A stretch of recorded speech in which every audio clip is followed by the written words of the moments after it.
Bonjour Pascal, écoute, bienvenue. Je dirais presque sur le plateau du LECF parce que bon, c'est un endroit un petit peu où se passent tous les interviews. Ça devient un peu notre domaine.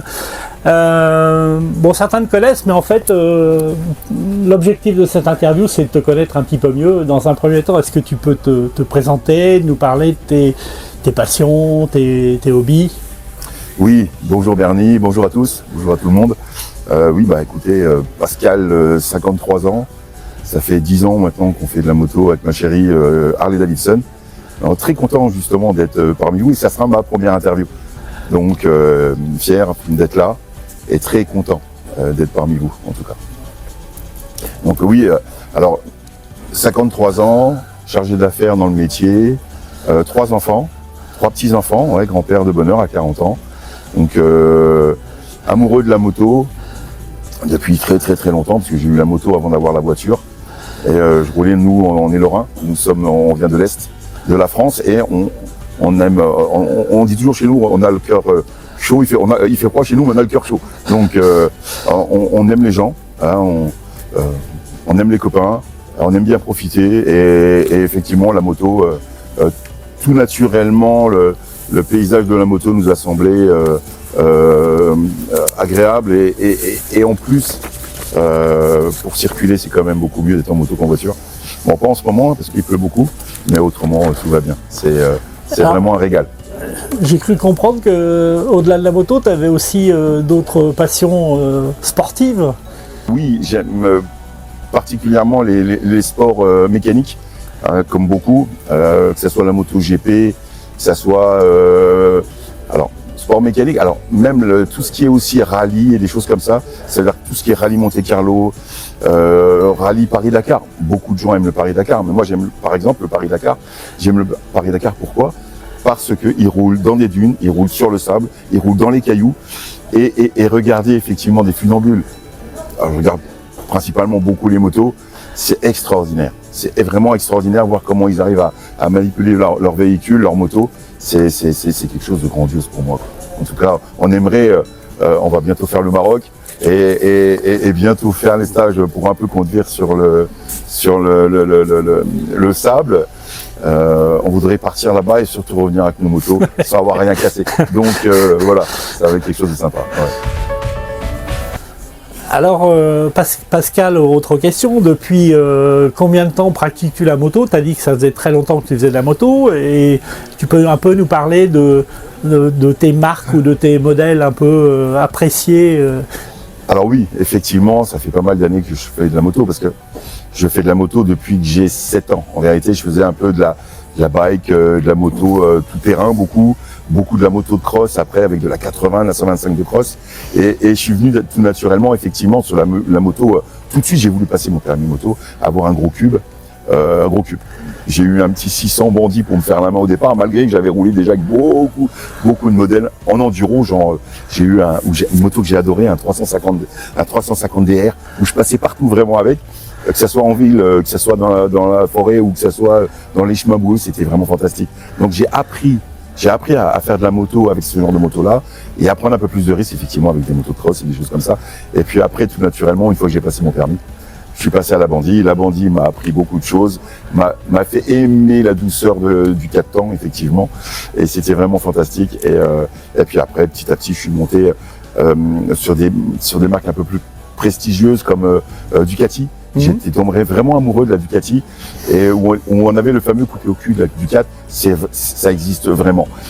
Mais comme c'est une moto vraiment qu'il fallait emmener, c'était une moto lourde, c'était une moto contraignante pour des pilotes.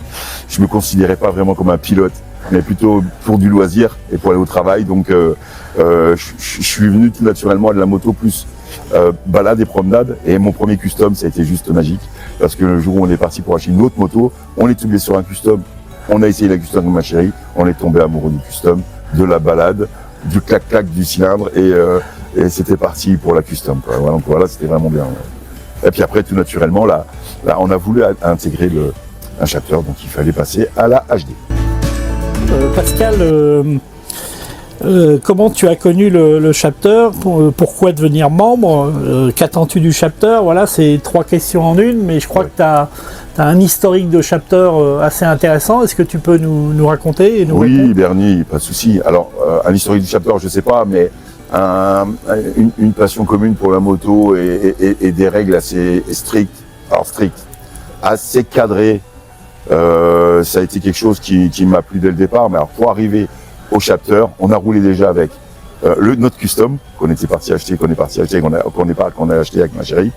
On prend le custom, on va se balader, on rencontre d'autres motards qui nous disent, bah écoutez, nous ce week-end on part faire une grosse sortie sur une sortie qui s'appelle Montalivet, à Montalivet. Je connaissais pas du tout Montalivet.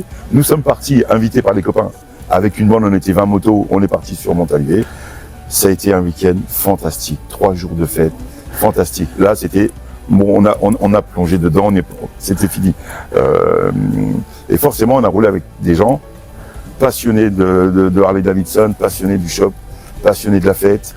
Ça, c'était au chapter de Rennes, non? Alors, on n'était pas encore au chapter de Rennes dans ce moment-là, mais en roulant avec notre custom, on a rencontré sur place, effectivement, à Montalivet et sur le retour, au bac, parce qu'on prenait le bac, le bateau, comme tout le monde connaît, tous ceux qui vont à Montalivet. Et on a fait de l'amitié, on a connu des gens, on a créé des liens d'amitié. Ils nous ont invités à venir voir le chapter. Et franchement, quand nous sommes arrivés au chapter, là pour le coup c'était le chapter de Rennes, parce qu'on a connu des gens de Rennes, c'était comme une évidence d'aller dans cette famille effectivement Hog, qu'on ne connaissait pas nous forcément, parce qu'on venait pas de ce milieu-là, et connaître ce milieu nous a tout de suite donné envie de partager les choses, de rouler avec, et nous sommes arrivés, bon, il fallait avoir autre chose qu'une custom simple, il faut aller à la Harley Davidson. Et forcément, notre première Harley Davidson, c'était un Fat Boy et une Fat Boy magnifique, fantastique, où on a fait beaucoup de kilomètres et on a commencé à faire nos rides avec des copains, vraiment typés chapter, chopper et hog. Le chapter nous a permis de rencontrer plein de monde, plein de gens, faire plein de sorties sympathiques et très cadrées. Très cadrées. Que ce soit dans la sécurité, beaucoup dans la sécurité, tout était prévu, pas de place pour l'improviste.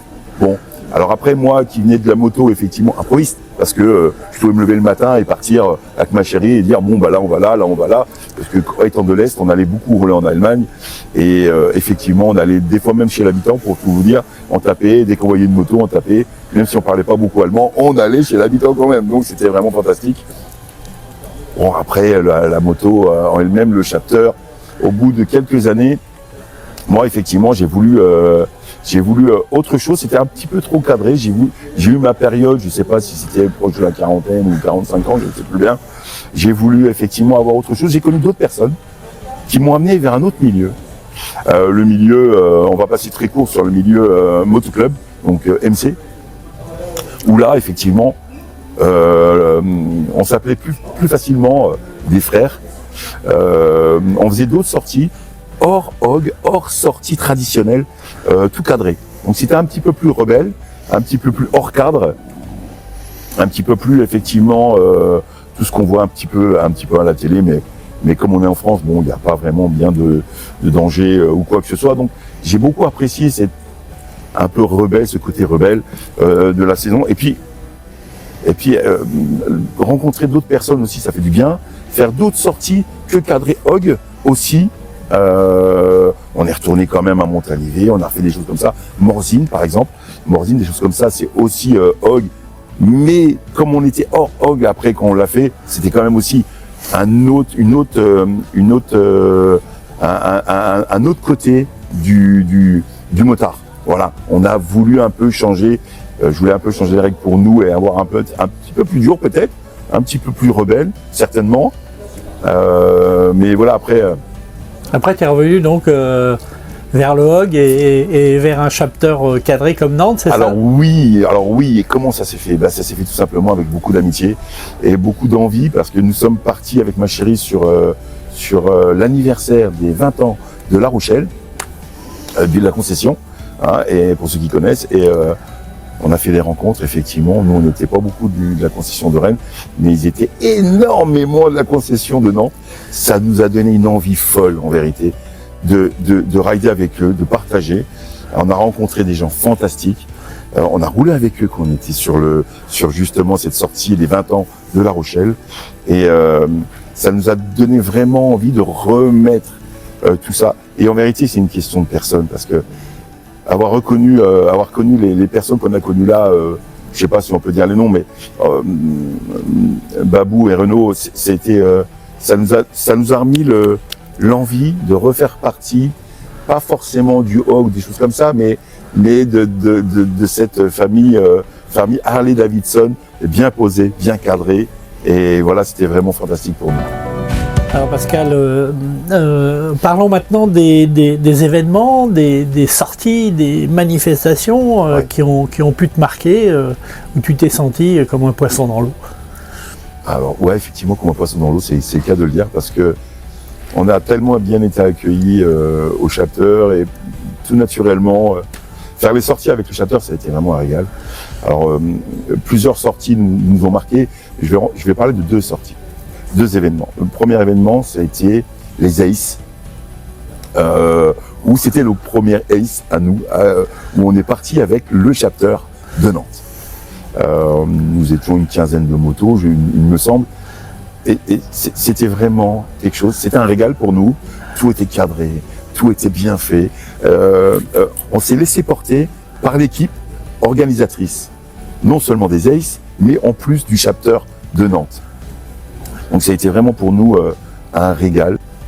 Alors il y a eu un autre événement aussi. Ah, le big événement. Le big événement, c'est les 30 ans du chapter de Nantes. Là, on ne pouvait pas échapper à cette fantastique émulsion des personnes qui nous ont donné envie déjà d'intégrer le chapter de Nantes, de donner envie aussi de faire partie des équipes pour aider et mettre en sécurité. On va faire un petit peu ça après, mais moi, ça m'a donné envie, effectivement, d'aider et de donner un peu à aider, que ce soit au bar, que ce soit en étant safety de la sécurité pour aider les gens à être tout en sécurité. C'était ta première mission de safety? Absolument, c'est ma première, officiellement, oui. Parce qu'il y avait quand même du monde, hein, donc le rôle du safety, il était important. Hein. Mais donc, c'était les 30 ans, effectivement, du chapter, et ça a été, mais que ce soit les balades, bien organisé, 50 par 50, malgré que ça fait beaucoup, mais on était tellement nombreux, effectivement, et passionnés, ça s'est très bien fait. Les repas, les fêtes, l'accueil, le site en lui-même, au Croisic, fantastique. Vue de mer, c'était vraiment Nantes. C'est inoubliable. Pour rien au monde, j'aurais voulu louper les 30 ans du chapter. Et après, toutes les balades, on les a mis en sécurité avec toutes les équipes du chapter et des safety. Donc c'était vraiment... Et ça s'est terminé en apothéose avec un défilé où même nos amis bikers américains étaient quand même un peu surpris. Rouler avec des gens qui viennent de l'autre côté du globe, nos Américains, effectivement, les Américains. La moto vient de là-bas, Harley-Davidson, Milwaukee, mais là c'était pas Milwaukee, c'était San Francisco, ils venaient de San Francisco. Ouais. Ils venaient de faire une belle balade en plus dans toute l'Europe. Et là, ils viennent avec nous faire les balades. Mais ça a été juste fantastique. Mais vraiment très très bien et inoubliable, vraiment. Alors Pascal, après les événements, maintenant, peut-être une anecdote lors d'une sortie ou autre. Il y a tellement de choses qui nous arrivent quand on roule en Harley-Davidson. C'est extraordinaire. Écoute, je vais t'en dire une. En parlant du Croisic tout à l'heure, on parlait des 30 ans. Alors juste avant, on va se balader avec des amis. Et là, franchement, pas de bol, c'est une Harley-Davidson, mais toujours, si tu es derrière une Harley-Davidson, tu ramasses les pièces. Franchement, avec un beau road guide comme la mienne, j'ai été vraiment déçu que, à un moment donné, j'ai cherché mon sélecteur. Et là, plus rien. Les vis s'étaient desserrées et j'ai perdu mon sélecteur en roulant. Donc, je me suis retrouvé un petit peu coincé, en vérité. Et donc, je me mets sur l'arrêt.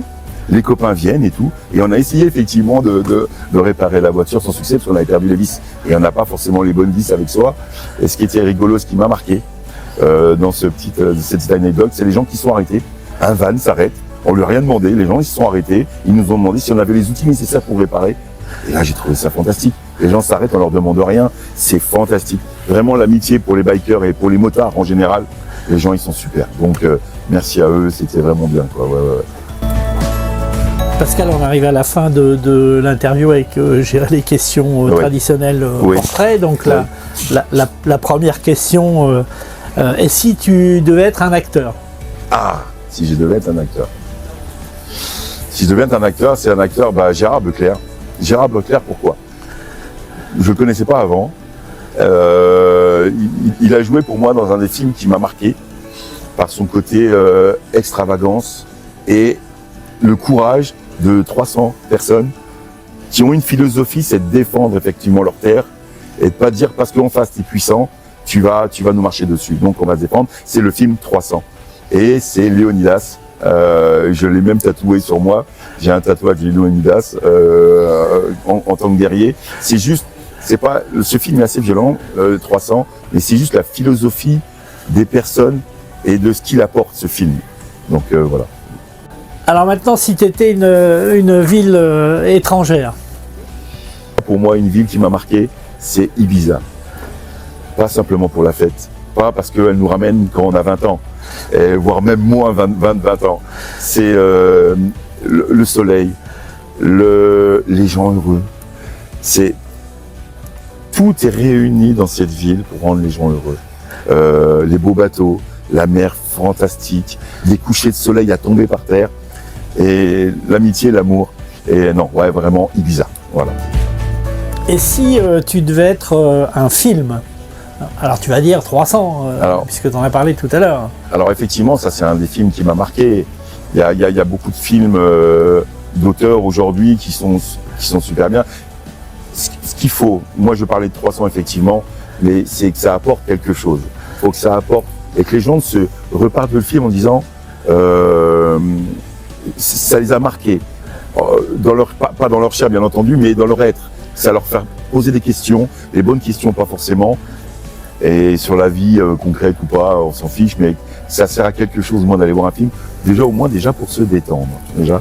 Alors 300, c'est pas un film où on se détend beaucoup, effectivement, mais il y a beaucoup de films. Alors j'ai pas vraiment de films à part ce film-là qui me vient en tête. Alors, restons sur 300. Ouais. Alors dernière question. Est-ce que tu as une phrase, une citation qui pourrait te définir ou que tu apprécies particulièrement? Alors oui, là c'est super personnel et effectivement qui nous sommes et qui on est et pourquoi on pourrait faire tout ce qu'on fait. Non, moi je pense que vraiment c'est tout donner pour la famille, tout donner pour les amis et ceux qui essayent effectivement de nuire à tout ça, leur apporter autre chose et leur donner des raisons de changer d'avis. Déjà, mais tout donner de soi pour les autres, pour la famille et pour ses amis. Voilà. C'est une belle citation, ça. Ouais, c'est l'amour, love. Pascal, nous voilà arrivés à la fin de l'interview. Ça m'a fait plaisir de t'interviewer. Merci, Bernie. Et j'ai découvert aussi, au travers de tes propos, quelqu'un que je ne connaissais pas. Donc je pense que ce sera la même chose pour tous ceux qui vont écouter et te voir dans cette vidéo. Ouais. Alors je te dis merci et à bientôt. Merci à tous et à bientôt tout le monde.